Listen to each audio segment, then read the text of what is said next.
Subscribe करें study with professional classes को और प्रेस करें bell icon for new updated videos के लिए।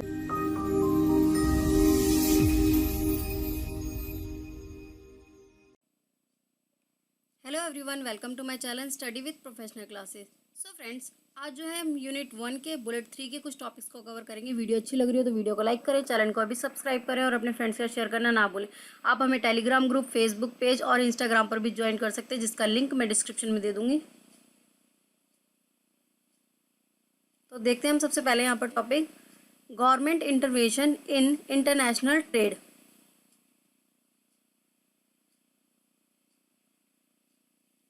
गवर्नमेंट इंटरवेंशन इन इंटरनेशनल ट्रेड। अब यहाँ पर जो इंटरवेंशन मतलब है, इसका मतलब है हस्तक्षेप करना।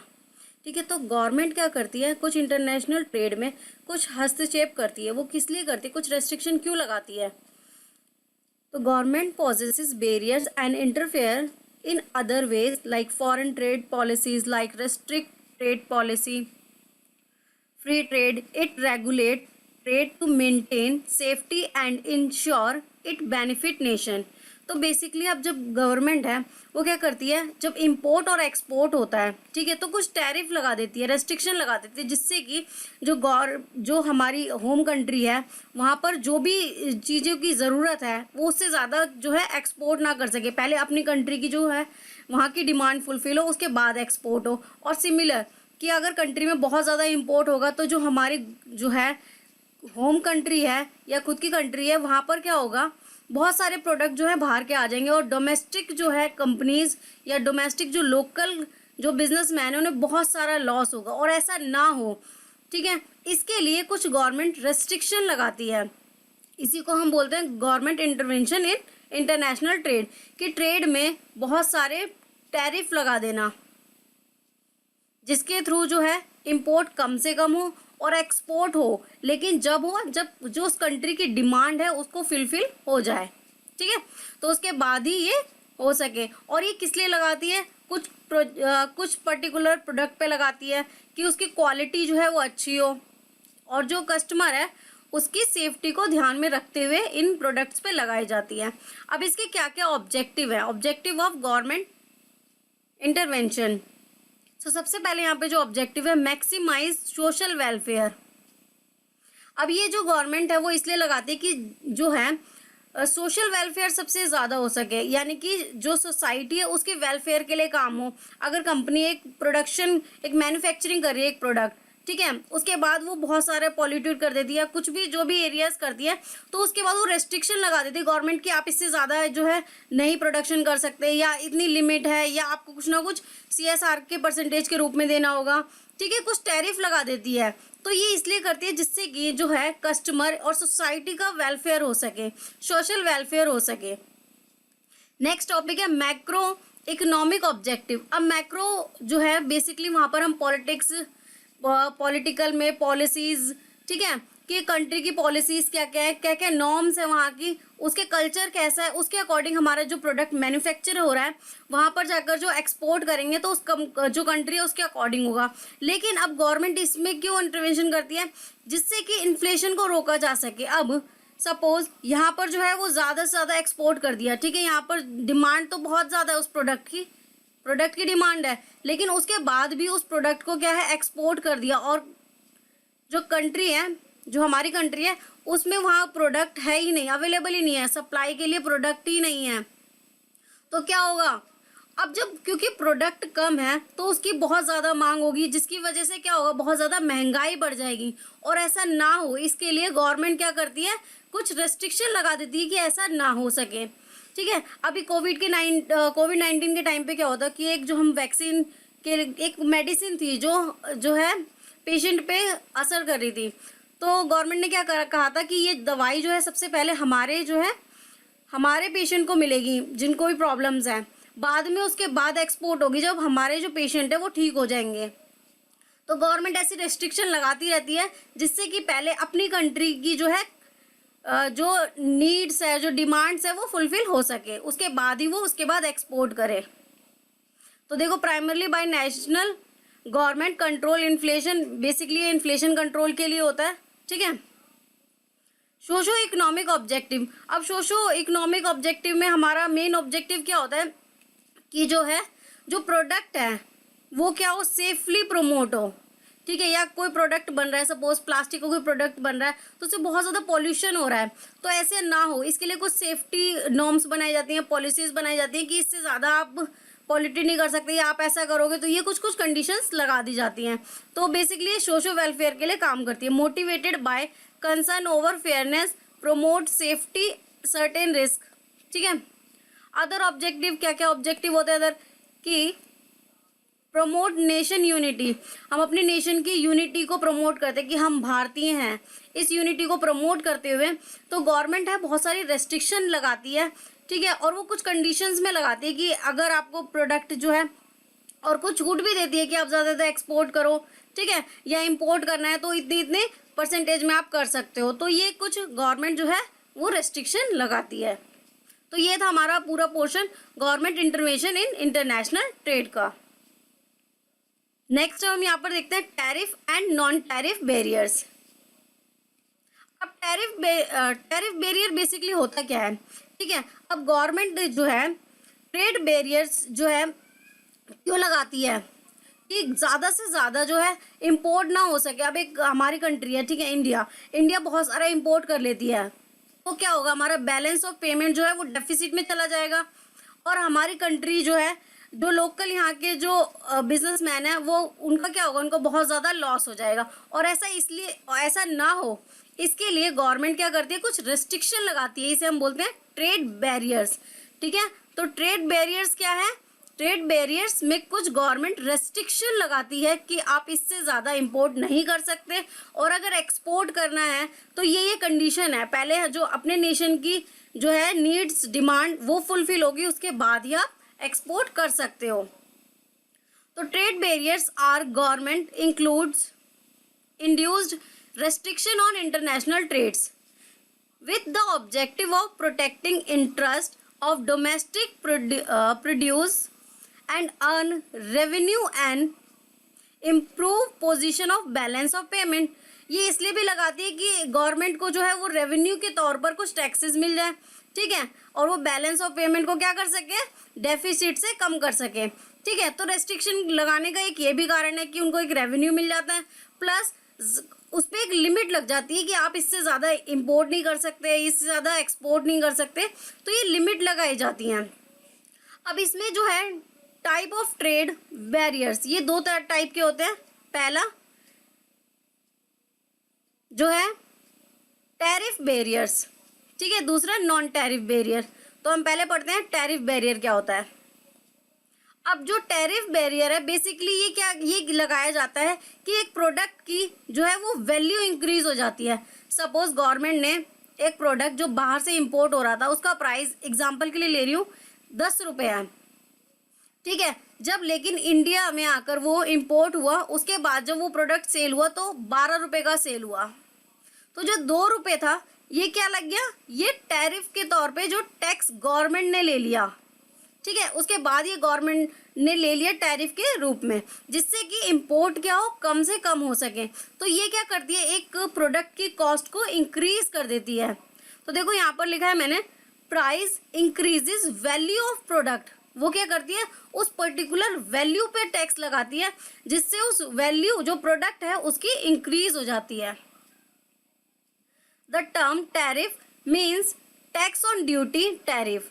तो टैक्स ऑन ड्यूटी यानी कि जो है वो उस पर्टिकुलर जो है प्रोडक्ट पर लग जाती है। Tariff barriers are the tax barrier on the monetary barriers. इसको मॉनेटरी बैरियर्स भी बोलते हैं क्योंकि ये बेसिकली मुद्रा के रूप में या मनी के फॉर्म में लगती है। Imposed on internationally trade goods when they cross the national border. तो यही था, एक कंट्री से दूसरी कंट्री में ये लगते हैं, ठीक है। एक कंट्री अपनी कंट्री के बिजनेस को बचाने के लिए या वहाँ पर ज़्यादा से ज़्यादा इंपोर्ट ना हो, इसको बचाने के लिए वो कुछ टैरिफ्स को लगाती है, जिससे वहाँ के जो डोमेस्टिक हैं, जो लोकल हैं, उनके बिजनेस को जो है बचाया जा सके और उनको प्रमोट किया जा सके। According to the origin and destination of goods. अभी कुछ पॉइंट्स हैं, तो पहला पॉइंट है origin and destination of goods, कि एक गुड्स जब डिलीवर होके दूसरी कंट्री तक पहुंचता है तो किस तरीके के जो है टैरिफ लगते हैं, ठीक है, किस तरीके के टैरिफ लगते हैं। तो पहला है यहाँ पर एक्सपोर्ट ड्यूटी। अब एक्सपोर्ट ड्यूटी भी लगती है, और ये इसलिए लगाई जाती है कि एक कंट्री जो है वो ज़्यादा से ज़्यादा एक्सपोर्ट ना कर सके। अब आप कहोगे कि ऐसा क्यों? ये इसलिए कि अगर एक कंट्री में जो डिमांड है उस डिमांड को फुलफिल करके उसके बाद वो एक्सपोर्ट हो, इसलिए ये एक्सपोर्ट ड्यूटीज लगाई जाती हैं on export imposed by exporting country, ये एक्सपोर्टिंग कंट्री लगाती हैं। इम्पोर्ट ड्यूटी, अब इम्पोर्ट ड्यूटी लगाई जाती है जिससे कि प्रोडक्ट ज़्यादा से ज़्यादा इम्पोर्ट ना किया जा सके दूसरी कंट्री से, on import imposed by importing country. तो ये कौन लगाती है? ये भी इम्पोर्टिंग कंट्री लगाती है जो इम्पोर्ट करती है उस पर्टिकुलर प्रोडक्ट को। थर्ड जो है हमारा लगती है ट्रांजिट ड्यूटी। अब ट्रांजिट ड्यूटी क्या होती है? ट्रांजिट ड्यूटी होती है कि एक कंट्री को किसी प्रोडक्ट की नीड है, उसने एक प्रोडक्ट की डिमांड की, ठीक है, अब वो प्रोडक्ट सपोज किसी तीसरी कंट्री से होकर किसी उस कंट्री में जा रहा है जहाँ ज़रूरत है, ठीक है। एग्जाम्पल के लिए ये ए कंट्री है, ये बी कंट्री है और ये सी कंट्री है, ठीक है। अब यहाँ पर जो है वो बी कंट्री को प्रोडक्ट चाहिए, लेकिन ये जो है प्रोडक्ट ए पहले सी को भेजेगा, सी के थ्रू बी तक पहुँच रही है, ठीक है। तो ऐसे क्या हो रहा है, ये उस प्रोडक्ट को घूमकर उस तक पहुंच रही है, तो इसको बोलते हैं transit duty on product passed from another country and imposed by country from which good पास। तो ये भी एक ट्रांजिट ड्यूटी पे की जाती है क्योंकि उस कंट्री से वो प्रोडक्ट पास होकर उस कंट्री तक पहुंचा है। अब कुछ मेजर टैरिफ बैरियर्स हैं, ठीक है। स्पेसिफिक ड्यूटी, अब स्पेसिफिक ड्यूटी पर्टिकुलर वेट पे लगती है कि आप एक जो प्रोडक्ट है, सपोज एग्जांपल के लिए कि आप 10 किलो से ज़्यादा आप इस प्रोडक्ट को नहीं ले सकते या नहीं इंपोर्ट कर सकते, तो इस पे कुछ जो है स्पेसिफिक ड्यूटी लग जाती है कि आप 10 किलो से ज़्यादा जैसे ही ज़्यादा ऊपर मंगाओगे तो आपको ड्यूटी पे करनी पड़ेगी। सम यूनिट और ऑन द वेट, उस वेट पर वो ड्यूटी पे करनी पड़ती है। नेक्स्ट है एड वॉल्यूम टैरिफ। अब ये क्या होता है? ये पर्टिकुलर मॉनेटरी फॉर्म में होता है कि एक वैल्यू लगा दी, एक वैल्यू की 20,000 से ज़्यादा के अगर आप प्रोडक्ट जो है वो इंपोर्ट कर रहे हो तो आपको 20,000 से ज़्यादा पर आपको एक्स्ट्रा टैरिफ बैरियर्स जो है वो पे करनी पड़ेगी, एक्स्ट्रा ड्यूटी पे करनी पड़ेगी। उसका नाम होगा ad volume tariff on the monetary value of the goods, ठीक है। मॉनेटरी वैल्यू यहाँ पर मनी से रिलेट है। कंबाइंड ड्यूटी, अब कंबाइंड ड्यूटी में ये दोनों ही आ जाते हैं, स्पेसिफिक ड्यूटी और एड वॉल्यूम टैरिफ, यानी कि आपको वेट के अकॉर्डिंग भी देना होगा और मॉनेटरी फॉर्म में भी देना होगा, दोनों ही फॉर्म में आपसे ली जा सकती है। स्लाइडिंग स्केल ड्यूटी, अब sliding scale duty basically agriculture product पे होती है। Agriculture product duty various price और कॉमोडिटी, इन प्राइजेस जो एग्रीकल्चर है उन पर ये टैरिफ ड्यूटी ली जाती है।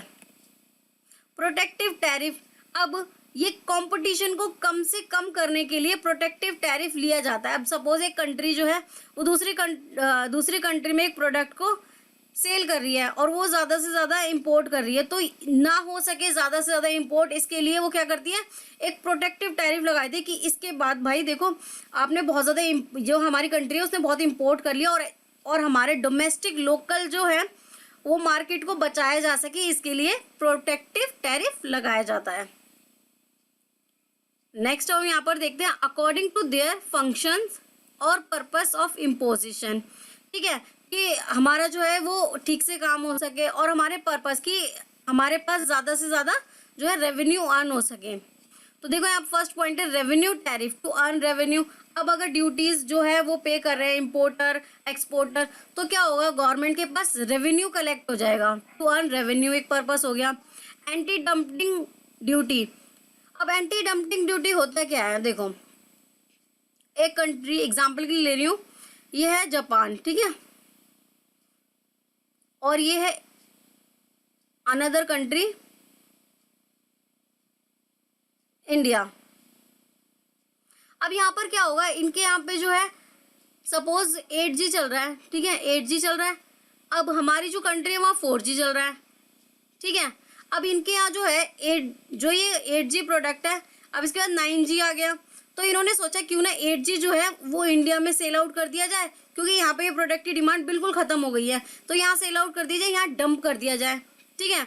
तो ऐसे जो कंट्री हैं वहाँ पर जो कंपनीज हैं वो अनदर कंट्री में जाकर उस प्रोडक्ट को डंप ना कर सके, क्योंकि यहाँ पर आके तो बहुत सस्ते में बेचेंगे वो अपने प्रोडक्ट को, और ऐसा ना कर सके इसके लिए एंटी डंपिंग ड्यूटी लगाई जाती है। एक और एग्जांपल के थ्रू समझते हैं। सपोज एक प्रोडक्ट जो 100 रुपये में वो अपनी कंट्री में बेच रहा था, ठीक है। अब वो क्या कहते हैं, उसकी डिमांड खत्म हो गई, उसने अनदर कंट्री में जाकर उस प्रोडक्ट को सोचा अब 100 में बिक रहा था, अब तो बिल्कुल खत्म हो गया, मैं क्यों ना इसे 40 रुपये में बेच देता हूँ अनदर कंट्री में, मुझे तो प्रॉफिट हो जाए, क्योंकि यहाँ पे डिमांड खत्म हो चुकी है, ठीक है। लेकिन अब यहाँ के लोकल जो है वो प्रोडक्ट को बना रहे हैं, तब भी वो 60 रुपये का बन रहा है, और क्योंकि ये 40 रुपये में बेच रहा है तो यहाँ के कस्टमर क्या करेंगे, वो 40 रुपये वाला प्रोडक्ट लेंगे, और लोकल जो मार्केट है उसको ये खराब कर देगा। और ऐसा ना हो इसके लिए एंटी डंपिंग ड्यूटी लगाई जाती है, जिसके बाद इसमें कुछ जो है टैक्सेस ऐड करके इसको 60 के बराबर कर दिया जाएगा। To offset dumping effect, dumping a situation when the goods are exported to another country at price lower than its market cost. तो मैंने अभी आपको यही बताया था, 100 रुपये का जो प्रोडक्ट था उसके बाद भी वो 40 रुपये में दूसरी कंट्री में बेच रहा था, जिससे कि वो डंप कर रहा था, क्योंकि वो प्रोडक्ट अब एक्चुअली ख़त्म हो चुका है पूरी तरह, ठीक है। और ऐसा ना कर सके कोई कंट्री, इसके लिए एंटी डंपिंग ड्यूटी लगाई जाती है। Countervailing duty. अब काउंटर वेलिंग ड्यूटी बेसिकली क्या होती है, to offset the effect of concession and subsidies granted by the foreign country to its manufacturing. अब ये एग्जांपल लेते हैं कि एक जो कंट्री थी वो 100 रुपये में एक प्रोडक्ट को बना रही थी, अपनी कंट्री में वो 100 रुपये का ही बेच रही थी। सिमिलर वो क्या करती है, दूसरी कंट्री में भी आकर 100 रुपये का ही बेचती है, ठीक है। लेकिन यहाँ पे डंप नहीं कर रही, वो बेच रही है सेम प्राइस पर। लेकिन दिक्कत यह है कि यहाँ के जो लोकल्स मार्केट जो ये प्रोडक्ट बना रहे हैं, ये कितने का बना रहे हैं, 60 रुपये का, ठीक है। तो गवर्नमेंट कहेगी क्योंकि यहाँ पे इंफ्रास्ट्रक्चर जो है ज़्यादा अच्छा है, टेक्नोलॉजी ज़्यादा अच्छी है, तो वो 100 रुपये में जो प्रोडक्ट है जो बना पा रहे हैं, और यहाँ पर 160, अच्छा 60 नहीं 160 रुपये, तो ये 100 रुपये का प्रोडक्ट जो है वो 160 में ये कंट्री बना पा रही है, उसकी कॉस्ट ये आ रही है, ठीक है। तो ऐसा ना हो सके इसके लिए गवर्नमेंट क्या करती है, काउंटरवेलिंग ड्यूटी लगा देती है, जिससे कि ये जो 100 रुपये का प्रोडक्ट है जो वो अपनी कंट्री में बना रहा था, वो दूसरी कंट्री में जब बेचेगा तो वो कितने का बेचेगा, 160 रुपये का ही, क्योंकि गवर्नमेंट ने इस पर कुछ ड्यूटीज़ लगा दी। और ये देखो यहाँ पर जो लोकल मार्केट में जो बिजनेसमैन बना रहे थे उसके बराबर इसका कॉस्ट हो गया, ठीक है, जिससे लोकल मार्केट जो बिजनेसमैन है उनके साथ उनका लॉस ना हो, इसके लिए ये काउंटरवेलिंग ड्यूटी लगाई जाती है। According to the trade relation, single column tariff. अब सिंगल कॉलम टैरिफ क्या होता है कि सबके लिए एक ही टैक्स, ठीक है, जो भी ट्रेड करेगा उसका यही सेम परसेंटेज हर कंट्री को देना, ये होता है सिंगल कॉलम टैरिफ। अब डबल कॉलम टैरिफ क्या होता है कि जिसके साथ हमारे रिलेशन अच्छे हैं, जैसे इंडिया के जिस कंट्री के रिलेशन जिसके साथ अच्छे होंगे उसको क्या करना, लोअर रेट पे दे देना, प्रोडक्ट लोअर परसेंटेज पे दे देना, और जिसके साथ अच्छे नहीं है उसको हायर पे देना। तो ये होता है डबल कॉलम टैरिफ, ठीक है, टैरिफ कम लगा देना, टैरिफ ज़्यादा लगा देना, इस अकॉर्डिंग। नेक्स्ट है ट्रिपल कॉलम टैरिफ। इसमें 3 रेट्स होते हैं, एक तो जनरल होते हैं जो सबके लिए होंगे जैसे 1 रेट, और यहाँ पर दूसरा होता है जिसको हम प्रेफरेंस देते हैं, ठीक है, जिस कंट्री को हम क्या करेंगे, प्रेफरेंस देंगे कि हमारे इस कंट्री के साथ रिलेशन बहुत अच्छे हैं, हम इनके साथ टैरिफ जो है बहुत ही कम लगाना चाहते हैं, ठीक है। और दूसरा था, तो ये 3 तरीके के हमारे टैरिफ होते हैं, सिंगल कॉलम, डबल कॉलम और ट्रिपल कॉलम टैरिफ। नेक्स्ट हम यहाँ पर देखते हैं नॉन टैरिफ बैरियर्स। अब नॉन टैरिफ बैरियर्स क्या होते हैं, नॉन टैरिफ बैरियर बेसिकली क्या होता है, क्वांटिटी पे लगते हैं, और ये जो है वो प्रोडक्ट की जो है वैल्यू को इंक्रीज नहीं करते, वैल्यू तो उतनी ही रहेगी, ये रेस्ट्रिक्शन लगाते हैं क्वांटिटी पर कि आप इससे ज़्यादा क्वांटिटी नहीं मंगा सकते, या इतनी क्वांटिटी के बाद आप उसको एक्सपोर्ट नहीं कर सकते, इतनी क्वांटिटी के बाद आप इंपोर्ट नहीं कर सकते। तो ये होते हैं नॉन टैरिफ बैरियर्स। ये बेसिकली लगता है quantity not value increase in product. Non tariff barriers to trade are trade barriers that restrict import or export of goods or services through mechanism other than simple imposition of tariff. Any barrier other than tariff are known as non tariff barrier. तो जो tariff है उसके अलावा जो भी है उन सबको हम नॉन टैरिफ बैरियर्स बोलते हैं। ये बेसिकली क्वांटिटी पर लगते हैं, ठीक है। ये उस प्रोडक्ट की वैल्यू को इंक्रीज नहीं करते, ये क्वांटिटी पे लगते हैं कि उससे ज़्यादा आप इंपोर्ट एक्सपोर्ट नहीं कर सकते। Major non tariff barriers, licensing, कि अगर आपको कोई प्रोडक्ट यहाँ पर इंपोर्ट करना है या एक्सपोर्ट करना है तो आपको पर्टिकुलर एक लाइसेंस चाहिए होगा, उसके बाद ही आप वहाँ पर इंपोर्ट कर सकते हो प्रोडक्ट को या एक्सपोर्ट कर सकते हो, ठीक है। तो इंपोर्ट एक्सपोर्ट के लिए एक लाइसेंस बना देना। Importing to a certain goods need licensing, जैसे मेडिसिन के लिए चाहिए होता है, ठीक है, एग्जाम्पल के लिए। और जैसे कि अभी क्या हुआ था कोविड-19 के टाइम पे कि नॉन टैरिफ बैरियर्स लगा दिए गए थे कि ये मेडिसिन आप ज़्यादा से ज़्यादा एक्सपोर्ट नहीं कर सकते, ठीक है, या इस क्वांटिटी के बाद आप एक्सपोर्ट नहीं कर सकते, क्योंकि जो है अभी इंडिया में बहुत लोगों को उसकी ज़रूरत थी उस मेडिसिन की, इसलिए ये लगा दी गई थी बैरियर्स। वॉलेंट्री एक्सपोर्ट रेस्ट्रिक्शन, ये क्या था? A voluntary export restraint VER is a trade restriction on a quantity of a goods that an exporting country is allowed to export to another country. This limit is self-imposed by the exporting country. अब voluntary export basically क्या होता है? ये export country लगाती है। Example के लिए लेते हैं हम कि इंडिया एक एक्सपोर्ट कंट्री है, ठीक है, वो किसी अदर कंट्री को, सपोज अमेरिका को क्या कर रही थी? मेडिसिन सप्लाई कर रही थी। अभी कोविड-19 था ना, तो मेडिसिन सप्लाई कर रही थी। अब क्योंकि यहाँ इंडिया में पेशेंट को या जो है बहुत ज़्यादा नीड हुई, तो इन्होंने कहा गवर्नमेंट ने कि अभी आप एक्सपोर्ट नहीं कर सकते, ठीक है। तो यहाँ पर कर दी वॉलेंट्री एक्सपोर्ट रेस्ट्रिक्शन कि अभी आप नहीं कर सकते एक्सपोर्ट की क्वांटिटी पर, या कुछ क्वांटिटी पर लगा दी कि आप इतनी ज़्यादा उसको सेंड नहीं कर सकते या नहीं दे सकते, ठीक है। तो ये कुछ ड्यूटीज लगा दी जाती है, कुछ टैरिफ लगा दिए जाते हैं जिससे वो उसको ना दे सके आगे। एग्जाम्पल के लिए एक अनदर कंट्री लेते हैं, किसी हमने क्या किया, एक कंट्री है दूसरी कंट्री को क्या करा? एक्सपोर्ट नहीं करा, क्योंकि यहाँ पर सपोज उस प्रोडक्ट की नीड है, जैसे एग्रीकल्चर प्रोडक्ट है, आप पहले अपनी कंट्री की नीड को फुलफिल करोगे, उसके बाद ही दूसरी कंट्री को क्या करोगे? सप्लाई करोगे। तो ये इसलिए भी लगाई जाती है। कोटाज, नंबर और value of goods, a Kota's of तो बेसिकली ये देखो होता क्या है? प्रोटेक्शनिज्म। अब यहाँ पर ये क्या करती है? प्रोटेक्ट करती है कि आप इससे ज़्यादा नहीं दे सकते। अब जो एग्रीकल्चर के प्रोडक्ट है, सपोज सारे के सारे एक्सपोर्ट करना स्टार्ट कर दें कि हम वहाँ से तो अच्छा प्राइस मिल रहा है, हम क्यों ना ये प्रोडक्ट जो है एक्सपोर्ट करना स्टार्ट कर दें। तो फिर जो क्या होगी, जो उसकी कंट्री की जो नीड्स होंगी उसको वो फुलफिल नहीं करेंगे, वो डायरेक्ट एक्सपोर्ट में लग जाएंगे। और ऐसा ना हो इसके लिए क्या करा जाता है? नॉन टैरिफ बैरियर्स को लगाया जाता है। प्रोडक्ट स्टैंडर्ड्स, अब कुछ स्टैंडर्ड्स बनाए गए हैं जिससे कि कस्टमर के साथ अनफेयर ना हो सके एक प्रोडक्ट के स्टैंडर्ड्स। तो product standards are designed to ensure safety, compatibility and consistency, कि वो प्रोडक्ट जो है सही बने, अच्छी मात्रा में बने, उसकी क्वालिटी अच्छी हो, ठीक है, और वो सेफ हो एक कस्टमर के लिए। इस स्टैंडर्ड को देखते हुए कुछ बैरियर्स लगा दिए जाते हैं, ठीक है। तो ये थे हमारे कुछ मेजर नॉन टैरिफ बैरियर्स।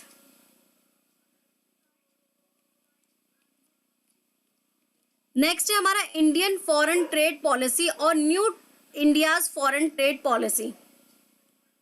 तो इंडियन फॉरेन ट्रेड पॉलिसी, अब जब हम इंडियन फॉरेन ट्रेड पॉलिसी की बात करते हैं तो इंडियन फॉरेन ट्रेड पॉलिसी में बेसिकली हम इंपोर्ट और एक्सपोर्ट की बात करते हैं कि हम इंपोर्ट जो करेंगे वो कैसे करेंगे और उसमें क्या क्या रेस्ट्रिक्शन लगानी होंगी या किस किस को लिबरल करना पड़ेगा, और सिमिलर एक्सपोर्ट करेंगे तो किस किस चीज़ में रेस्ट्रिक्शन लगानी है और किस किस चीज़ को लिबरल करना है, ये पॉलिसी हमें बताती है। Foreign trade policy refer to the policy concerning export and import. Therefore, it is also known as export import policy. इसको हम import export policy के नाम से भी जानते हैं। The trade policy significantly affect the different business unit differently. ठीक है, एग्जाम्पल के लिए, if restrictive import policy has been adopted by government then it will be prevent the domestic business units from foreign competition. And if the liberal import policy has been adopted by the government, then it will affect the domestic product in other way. तो basically इसमें क्या कहा गया है कि foreign trade policy अगर हम ज़्यादा से ज़्यादा जो है लिबरल हो जाएं इंपोर्ट के लिए कि आप क्या इंपोर्ट कर सकते हो, ठीक है, तो क्या होगा, जो हमारे डोमेस्टिक बिजनेस है उस पर बहुत ज़्यादा इम्पैक्ट पड़ेगा। वहाँ के जो डोमेस्टिक बिजनेसमैन है उनको लॉस होने लगे, क्योंकि यहाँ जो वो प्रोडक्ट बना रहे हैं वो सेल नहीं होगा, क्योंकि ज़्यादा से ज़्यादा इम्पोर्ट और चीपर रेट में होगा, ठीक है। तो इसके लिए इसको प्रोटेक्ट करने के लिए कुछ इम्पोर्ट पे कुछ रिस्ट्रिक्शन लगाई जाती हैं जो उस पर ज़्यादा से ज़्यादा इम्पैक्ट ना कर सके, या इम्पोर्ट करना है तो कितना इम्पोर्ट करना है, ठीक है, उसके लिए कुछ रिस्ट्रिक्शन लगाई जाती है। तो India's foreign trade policy in सब पे जो है उन सबको देखती है। क्या क्या ऑब्जेक्टिव है, objective of foreign trade policies. The primary purpose is not the mere earning of foreign exchange but the stimulus of the greater economic activity. The foreign trade policy of India based on two major objective. तो दो major objective यहाँ पर बताए गए हैं कि कितने percentage जो है वो हमें इंपोर्ट करना है, कितनी परसेंटेज जो है एक्सपोर्ट करना है, ठीक है। It emphasises to double the percentage share of global merchandise trade within the next 5 year. तो ये बता रहे हैं, इसका ये मेन ऑब्जेक्टिव ये है कि हम जो हमारे प्रोडक्ट है उसको ग्लोबल ले जाएं और जो है उनका जो है प्रॉफिट वो दुगना हो सके नेक्स्ट 5 ईयर में। ये प्लान के थ्रू फॉरेन ट्रेड पॉलिसी बनाई जाती है, इनके मेन ऑब्जेक्टिव होते हैं। It act as an effective instrument of India economic growth, और इसको बहुत ही अच्छा इफेक्टिव इकोनॉमिक ग्रोथ माना जाता है कि अगर हमारी ये सारी चीज़ें सही से हुई, हमारी पॉलिसी सही बनी, सही जो रेस्ट्रिक्शन लगानी चाहिए वो हमने सही लगाई, जहाँ लिबरल होना चाहिए वहाँ लिबरल हुए, तो ये एक बहुत ही अच्छा एक इंस्ट्रूमेंट बन सकता है इकोनॉमिक ग्रोथ के लिए, हमारी डेवलपमेंट के लिए, हमारी अर्थव्यवस्था की डेवलपमेंट के लिए। By giving thrust to employment generation, technological development was promoted in the policy and strengthening industrial infrastructure। तो एम्प्लॉयमेंट को ज़्यादा से ज़्यादा बढ़ावा मिलेगा, डेवलपमेंट होगी, टेक्नोलॉजी बढ़ेगी और हमारी जो है पॉलिसीज़ को प्रमोट करना, बिजनेस को प्रमोट करना, ग्लोबल पे अपने प्रोडक्ट को प्रमोट करना, तो ये एक इकोनॉमिक ग्रोथ का बहुत बड़ा पार्ट होगा। तो ये ऑब्जेक्टिव फॉरेन ट्रेड पॉलिसी में रखे जाते हैं। अब कुछ इंपॉर्टेंट पॉइंट्स देख लेते हैं हम यहाँ पर इंडियन फॉरेन ट्रेड के। The foreign trade policies essentially to a set of guidelines for the import and export of goods and services. तो बेसिकली क्या बताता है, ये गाइडलाइंस प्रोवाइड करता है कि आपको ऐसे ऐसे इम्पोर्ट करना है, ये आपको एक्सपोर्ट करना है through the goods and services both them. These are established by the Director General of Foreign Trade, DGFT के द्वारा जो है इसे एस्टैब्लिश किया गया है। The governing body for the promotion and facilitation of export and import under the Ministry of the Commerce and Industry. The policy is notified for a period of 5 years. मतलब ये पर्टिकुलर जो policy बनाई जाती है India's foreign trade policy basically 5 साल के लिए बनाई जाती है कि हम 5 साल के ये हमारे ऑब्जेक्टिव है, इनको फुलफिल करने के लिए हमने ये पॉलिसी बनाई है, ठीक है।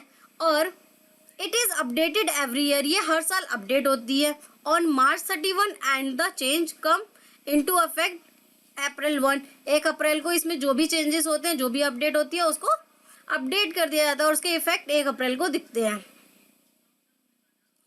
While the trade policy covers both import and export, its primarily object is to facilitate trade by reducing transaction cost and time, thereby making Indian export more globally competitive।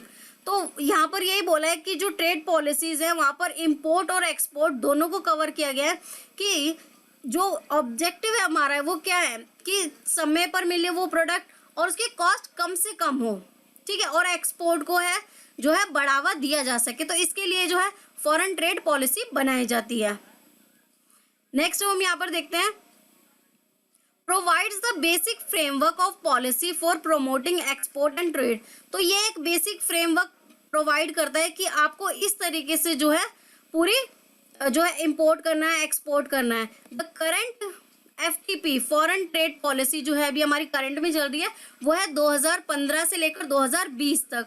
Focuses on improving India's market share in existing market. ये इसलिए बनाया गया था 2015 से 20 तक कि जो हमारी इंडिया की जो कंडीशन है जो मार्केट की, उसको जो है अच्छी तौर पे बढ़ाया जा सके, उसकी ग्रोथ करी जा सके। And products as well as exploring new product, और नए नए प्रोडक्ट को एक्सप्लोर किया जा सके। एंड न्यू मार्केट, और नई नई मार्केटों में। The centre extended the foreign trade policy the provide export linked incentives till 30 September.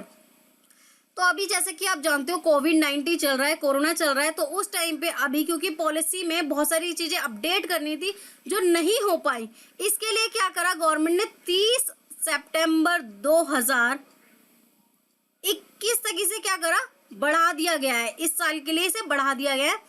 This existing trade policy 2015 to 20 was expire on March this year. तो ये मार्च में क्या होना था, खत्म होनी थी, लेकिन क्योंकि यहाँ पर कोविड चल रहा था जिस वजह से इसे जो है बढ़ा दिया गया है। Last year the government had extended the policy till 31 मार्च 2020 तक इसे बढ़ा दिया गया था। ठीक है, यहाँ पर 30 सितंबर 2020।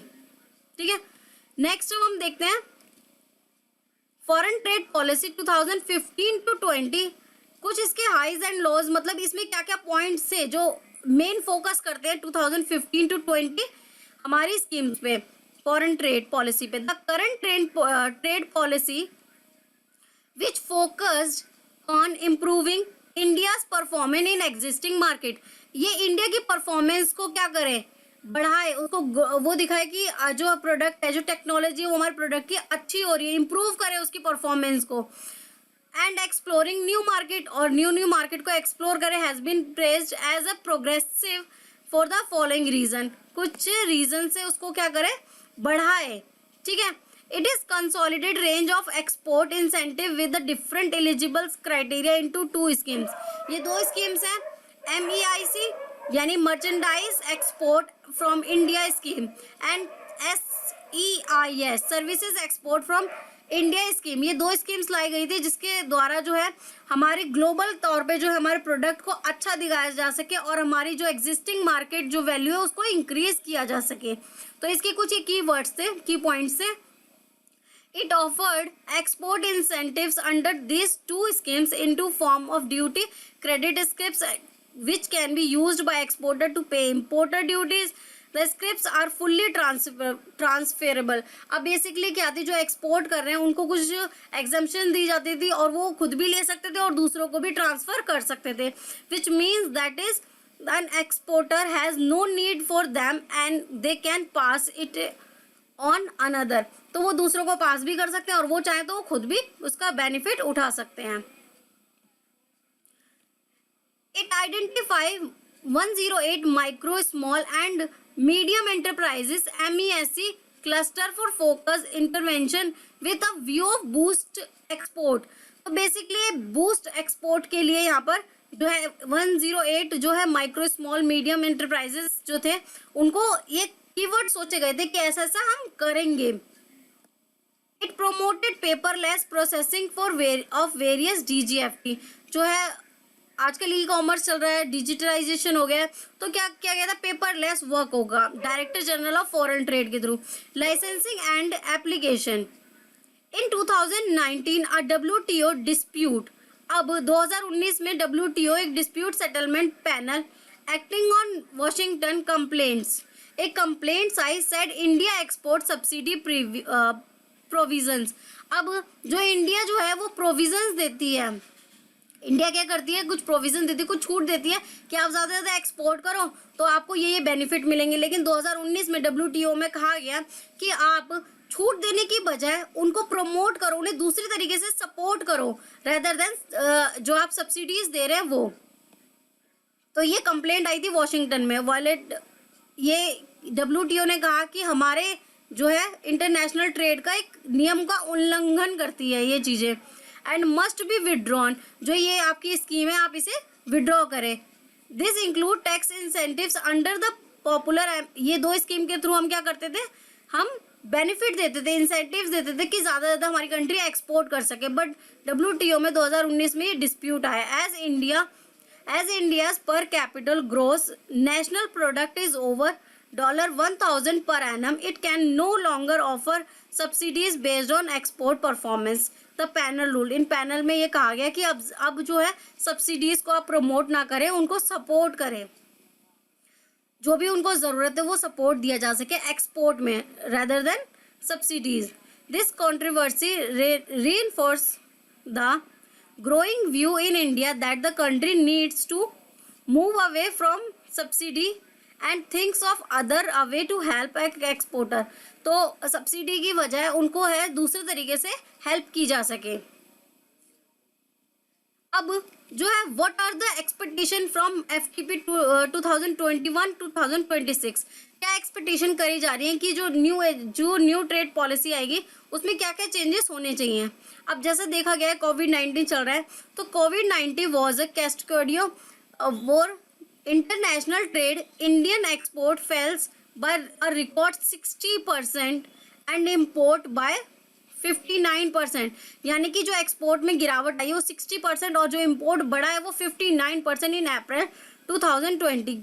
इस टाइम पे कोविड था और क्या कहते हैं बहुत ज़्यादा जो है हमारी कंट्री ने इम्पोर्ट किया। Through the situation has improved, the road to recovery is the long and hard, that is why the new trade policy must be deliver the goods based on inputs from the traders and trade association member for the parliament and government appointed high level of advisory group। some key expectation, तो कुछ expectation रखी गई कि हम किस तरीके से जो है हमारी ट्रेड पॉलिसीज बनाएंगे, क्योंकि अब जैसे कि जो चल रहा है कोविड, उसकी सिचुएशन को देखते हुए कि हमारी जो बिजनेस है उसमें क्या क्या चीज़ें इम्प्रूव होनी चाहिए, कैसी कैसी हमारी पॉलिसीज होनी चाहिए, तो उसको देखते हुए हम कुछ एक्सपेक्टेशन कर रहे हैं कि जो ये वाली पॉलिसी आएगी ट्रेड पॉलिसी, तो ये इसमें चेंजेस होने चाहिए।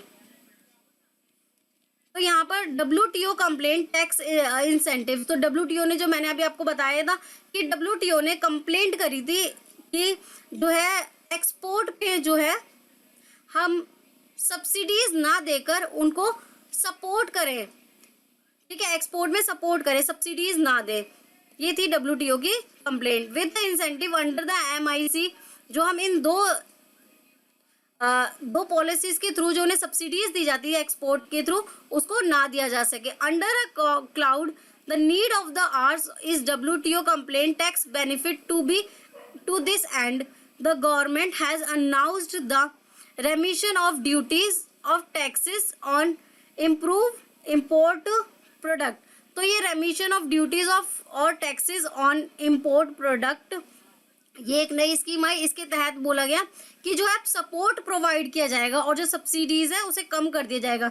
लेकिन ये भी बोला गया इसमें कि जो सब्सिडीज़ हैं वो तो अभी आपको नहीं दी जाएंगी, लेकिन उसके थ्रू अगर आपको कुछ प्रॉब्लम हो रही है, कुछ गैप आपके बीच आ रहा है या आप कुछ प्रॉब्लम फेस कर रहे हैं, तो वो प्रॉब्लम का जो है सपोर्ट दिया जाएगा। Scheme effective January 1 to 2020, it replace MEIS rates and condition for the new scheme are yet to be announced। ठीक है, यह भी हाल ही में अनाउंस की जाएंगे। इजी क्रेडिट एक्सेस मतलब क्रेडिट जो है वो इजीली अवेलेबल हो, ठीक है। A long standing demand of exporter specially MSME is a credit access formal financial institution such as banks are really। अब इसमें बेसिकली क्या कहा गया था कि जो एक बिजनेसमैन है, जो एक बिजनेस चला रहा है, उसको इजीली लोन मिल जाए, जिससे कि वो क्या कर सके, वो अपने बिजनेस को ज़्यादा से ज़्यादा ग्रोथ करे। इसके लिए गवर्नमेंट ने एक स्टार्टअप करके एक स्कीम भी निकाली थी जिससे इजीली लोन मिल रहा था। To lend the MSME due to their lack of adequate collateral, the policy can help open up alternate credit avenues such as finance, technology, startup। The advisory grows up suggest raising browsing limit at the export import bank of India. ठीक है, तो basically ये क्या क्या होता है कि एक सपोर्ट प्रोवाइड किया जाए जिससे कि जो है जो बैंक है वो इजीली, जो बिजनेसमैन है उसको इजीली लोन प्रोवाइड हो सके, लोन मिल सके, इसके लिए ये इजी क्रेडिट एक्सेस बोला गया था। इंफ्रास्ट्रक्चर अपडेट, अब क्योंकि 2021 टू 2026 जो हमारी नई फॉरेन ट्रेड पॉलिसी आएगी, इसमें बोला गया कि हमें बहुत ज़रूरी है कि हम अपने जो है इंफ्रास्ट्रक्चर को अपग्रेड करें। इसके लिए बहुत दो बड़े कारण था कि देखा गया कि बाकी कंट्री में भी कुछ रिसोर्सेज अवेलेबल है, ठीक है, उसके बेहाफ पे वो क्या क्या टेक्नोलॉजी यूज़ कर रहे हैं, वैसे ही हम भी यूज़ करके अपने प्रोडक्ट को अपग्रेड करें। One reason why China is manufacturing and export power houses it is its network or port highways and high speed trains which are among the best in the world. India need to learn how from its neighbor and improve its flagging infrastructure by upgrading existing ports, warehouses, quality testing certificate centers, buildings new ones. तो ये बोला गया कि हम देखते हैं कि जो हमारा पड़ोसी देश है वो काफ़ी सारी टेक्नोलॉजी में जो है बहुत अच्छी अच्छी चीज़ें बना रहे हैं, काफ़ी अपग्रेडेड चीज़ें, तो क्यों ना हम उनसे कुछ चीज़ें सीखें और उन चीज़ों को अपडेट करें। ठीक है, the trade infrastructure for the export sector, a scheme of the for a developing infrastructure to promote export was launched in 2017 for a period of 3 years. 3 साल के लिए लॉन्च की गई थी। Many in industry hope it will be extended. तो सोचा गया था कि इसको एक्सटेंड किया जा सकता है। ठीक है, तो ये था हमारा इंफ्रास्ट्रक्चर अपग्रेड। नेक्स्ट है लेस सब्सिडी मोर सपोर्ट। अब जो WTO ने जो कंप्लेंट की थी उसमें कहा गया था कि एक्सपोर्टर को है सब्सिडी जो है नहीं देनी और उनको ज़्यादा से ज़्यादा सपोर्ट करना है। तो in 2020 commerce ministry Piyush Goyal said quality technology and scale of production were the answer of India global ambition not subsidiary. Many in the industry agree saying government support in form of skills development program and technology upgradation। तो कुछ programmes बनाए जाएं, skill develop की जाए, जो employees हैं, जो businessman हैं, ठीक है, उन सबको स्किल डेवलप की जाए, टेक्नोलॉजी अपग्रेड की जा सके, ये सब चीज़ें अपडेट की जा सके जिससे कि एक्सपोर्टर को बढ़ावा दिया जा सके। Rather than subsidies would help them become more competitive.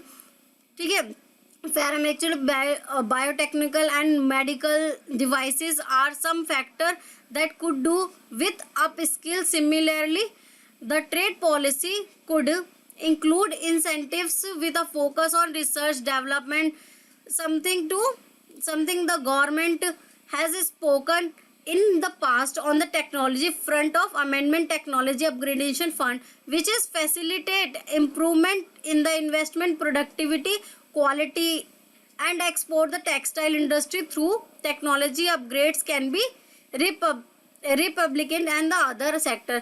तो बेसिकली इसमें यही बोला गया कि जो एक्सपोर्टर है उनको हम क्या करें, अच्छी टेक्नोलॉजी दे, अच्छी जो है स्किल प्रोवाइड करें। ठीक है, इसके लिए इन्होंने amendment technology upgradation fund scheme भी बनाए जिसके थ्रू क्या कर सके, लेस सब्सिडी और मोर सपोर्ट करके यहाँ पर कहा गया, और जिससे कि हमारे जो प्रोडक्ट है वो ग्लोबल मार्केट में जो है कंपटीशन को झेल सके और वहां पर वो स्टैब्लिश हो सके। टैक्स ब्रेक, अब टैक्स ब्रेक बेसिकली क्या था, तो यहाँ पर जो था वही था कि जो है एक्सपोर्टर को क्या कर सके, एक्सपोर्टर को सब्सिडी की जगह जो है वो सपोर्ट दिया जा सके, लेकिन वो किस तरीके से, अब उनको कैसे सब्सिडीज दी जाएंगी। If India were to do away with the subsidy, exporter would still need some form of government support। तो easier and lower taxes are a way filling the game। तो वो उसको बहुत easy बनाया जा सके और lower taxes को, जो taxes हैं उसको कम किया जा सके जिससे कि जो है वो gap को ख़त्म किया जा सके। The reduction of the corporate tax rate and simplification of duty structure are long standing demand and तो ये बेसिकली यही कह रहे हैं कि जो वो गैप है टैक्स को कम किया जा सके और बहुत इजी से इजी बनाया जा सके जिससे कि एक्सपोर्टर को जो है बढ़ावा मिल सके। The confidential of the Indian industry suggestion simplification and the import duty structure the following. The general principle of higher duty of finished goods. General principle क्या है कि हायर ड्यूटी फिनिश्ड गुड, उसमें बहुत सारी ड्यूटीज लग जाती है finished goods पे। ठीक है, उसको कम करने की ज़रूरत है। And lower minimal duty of the intermediates, और जो उनकी इंटरमीडिएट्स है उनकी ड्यूटी कम है, एक ये भी बहुत बड़ा रीज़न है। तो इसको क्या करें, इसको ठीक किया जा सके, इसको अपडेट किया जा सके। And raw material, there are also demand for the overall improvement of the existing scheme such as the EPCG and duty drawback scheme. तो इन ये भी जो स्कीम्स है इसमें इनकी इम्प्रूवमेंट जो है एग्जिस्टिंग इम्प्रूव की जा रही है। तो टैक्स ब्रेक बेसिकली यही बता रहा है कि जो टैक्सेस हैं उनको कम किया जा सके और इजी किया जा सके, जिससे जो है एक्सपोर्टर को बढ़ावा मिल सके, उनकी सब्सिडीज की जगह उन्हें सपोर्ट दिया जा सके। नेक्स्ट है digitisation and e commerce. With the कोविड-19 डिस्टर्बिंग ट्रेडिशनल सप्लाई चेन, तो ये जो है जो कोविड-19 था, जैसे पहले जितना भी व्यापार हो रहा था, जो भी काम हो रहे थे वो पेपर के थ्रू हो रहे थे, ऑफलाइन हो रहे थे। लेकिन अब जो कोविड-19 है उसने हमें सिखाया, उसने हमें बहुत सारी चीज़ें लर्न करनी कि किस तरीके से है जो डिजिटाइजेशन के थ्रू हम अपना व्यापार कर सकते हैं, अपना बिजनेस कर सकते हैं, अपनी एजुकेशन को इंक्रीज कर सकते हैं। तो ये सारी चीज़ें जो है, ये जो ट्रेडिशनल सप्लाई चेन थी उसको उसने खत्म कर दिया, उसको चेंज कर दिया। Indian needs more modern trade practices. Digitization and e-commerce are two ways to go about the digitization. Can start with making common import export process paperless work हो सके। trade bodies NASCOM for example recommendation on online mechanism for export importer exporter code IEC holder to change their particular mobile number email IDs. तो इसके through वो सब क्या कर सकें, जो उनके लाइसेंसिंग है, जो उनके पेपर है, उनको चेंज किया जा सके। It also make a case for encouraging e commerce और एक्सपोर्टर, और उनको क्या कर सके, इंकरेज करें, ई कॉमर्स को ज़्यादा से ज़्यादा इंकरेज करना चाहिए। इंक्लूडिंग ई कॉमर्स एक्सपोर्ट प्लेटफॉर्म अंडर निर्यात बंधु करके ये स्कीम भी जो है लॉन्च की गई है, जो ई कॉमर्स को ज़्यादा से ज़्यादा प्रमोट कर रहा है और एक्सपोर्ट को प्रमोट कर रहा है। Niryat Bandhu scheme for mentoring entrepreneur to in international trade. तो इसको जो है एंटरप्रेन्योर को बहुत ही ज़्यादा प्रोत्साहित किया जा रहा है इस स्कीम में कि आप आओ और यहाँ पर डिजिटाइजेशन के थ्रू या ई कॉमर्स के थ्रू आप अपने बिजनेस को ज़्यादा से ज़्यादा ग्रोथ करो। Establishing e commerce export promotion cell within the export promotion council and, तो इस जो है एक्सपोर्ट प्रमोशन काउंसिल्स बनी है, वहाँ पर जो है एक्सपोर्ट को प्रमोट किया जा सकता है, करा जाता है ई कॉमर्स के through. Establishing e commerce export zone to promote MSME, तो यहाँ पर क्या है, ई कॉमर्स के थ्रू जोन्स को प्रमोट किया जाता है, वहाँ के प्रोडक्ट को प्रमोट किया जाता है। ये सब था हमारा डिजिटाइजेशन में, कि आजकल सारी चीज़ें जो है डिजिटाइजेशन होती जा रही हैं। Export awareness. At a time Indian exporters are defeated not by a lack of trade opportunity but by a lack of awareness of the same. अब बेसिकली क्या होता है कि जो बिजनेसमैन है उसको बहुत सारी नॉलेज है, वो प्रोडक्ट बना रहा है, ठीक है, लेकिन वो कैसे एक्सपोर्ट करना है वो उसको नॉलेज ही नहीं है। तो एक्सपोर्ट की नॉलेज दी जा सके, एक्सपोर्ट को प्रमोट करने के लिए उसकी अवेयरनेस दी जा सके। तो ये यही बोल रहा है कि at a time Indian exporters are defeated not by a lack of trade opportunity. वो ट्रेड अपॉर्चुनिटी की वजह से वो नहीं कर पा रहे, वो उनका एक कारण है कि वो उस चीज़ को अवेयर ही नहीं है उस चीज़ के बारे में। तो अवेयरनेस होना बहुत ज़रूरी है। The trade policy can make a provision the government workshops and awareness programme. तो गवर्नमेंट को क्या करना चाहिए, बहुत सारी वर्कशॉप अटेंड करानी चाहिए उन्हें, और बहुत सारे अवेयरनेस प्रोग्राम बनाने चाहिए that educate and inform traders about international laws and standard, global market, intellectual property rights, patent, geographical indication. तो उन्हें बताने चाहिए उनकी क्या क्या राइट्स हैं, क्या क्या जो है इंटेलेक्चुअल प्रॉपर्टी राइट्स, ठीक है, ग्लोबल मार्केट के बारे में बताना चाहिए, स्टैंडर्ड्स बताने चाहिए, उन्हें लॉ बताने चाहिए, जिससे कि वो एक्सपोर्ट के बारे में ज़्यादा से ज़्यादा अवेयर हो चुके हैं। इसके लिए बहुत सारे जो है प्रोग्राम्स उन्हें चलाने चाहिए। Import wish list. अब क्या होता है कि जो एक बिजनेसमैन है उसको बहुत सारी चीज़ें इंपोर्ट करनी पड़ती है अपने पर्टिकुलर प्रोडक्ट को बनाने के लिए। तो हर एक कंट्री की कुछ इंपोर्ट विश लिस्ट होती है कि हमें ये प्रोडक्ट चाहिए ही चाहिए होंगे अनदर कंट्री से। तो while most of the exportation might be geared toward export, India's import community has its wish list too, which include permission to import capital goods on self certification basic and to import prohibited item which is approved of central government approved board of approval और interministerial standing committees। तो basically जो भी जो country में import होगा वो किसके through होगा, वो जो है अप्रूव्ड गवर्नमेंट के थ्रू होगा, सेंट्रल गवर्नमेंट के थ्रू, बोर्ड ऑफ अप्रूवल। तो इसके थ्रू उनको पहले अप्रूव करवाना पड़ेगा, उसके बाद ही वो क्या कर सकते हैं, इंपोर्ट कर सकते हैं अपनी कंट्री में। तो ये थी इंपोर्ट विश लिस्ट। जो उनको इंपोर्ट करना है उसके लिए उन्हें परमिशन लेनी पड़ेगी, उनको लाइसेंस देना पड़ेगा, उन्हें सर्टिफिकेट लेना पड़ेगा, तभी वो उसके बाद इंपोर्ट कर सकते हैं। सो फ्रेंड्स, वीडियो अच्छी लगी तो वीडियो को लाइक करें, चैनल को अभी सब्सक्राइब करें और अपने फ्रेंड्स के साथ शेयर करना ना भूलें। आप हमें Telegram group, Facebook page, Instagram और हमारे ब्लॉगर पे भी फॉलो कर सकते हैं, जिसका लिंक मैं डिस्क्रिप्शन में दूंगी।